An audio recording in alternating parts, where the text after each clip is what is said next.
જય શ્રી કૃષ્ણ, જય ગૌ માતા।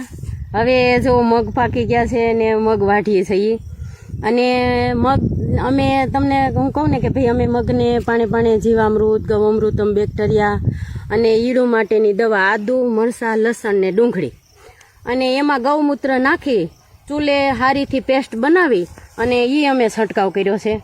અને જ્યારે ફાલ આવ્યો ત્યારે દૂધ ગોળનો છંટકાવ કર્યો છે। તો જુઓ કોઈ પ્રકારની ઈડું કે કાંઈ રોગ આવ્યો નથી મગમાં। જુઓ પાંદડા એવા ને એવા આખા છે। જુઓ તમે આનો એટલો કરંટ છે દૂધ ગોળનો ને ગૌમૃતમ, બેક્ટેરિયાનો ને બધાનો। જુઓ તમે ક્યાંય પાંદડું આમ ખંડિત નહીં એવા મગ છે।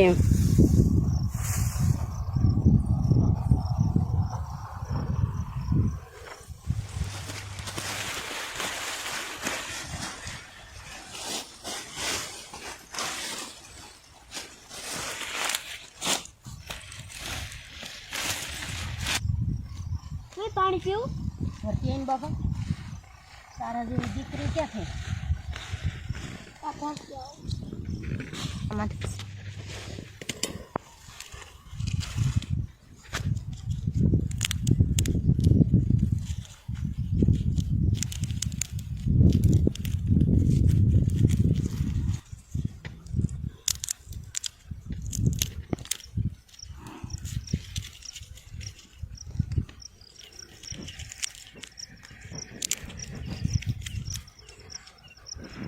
3 સીંગું ફોલી અડધા દાણા તો ઉડી ગયા।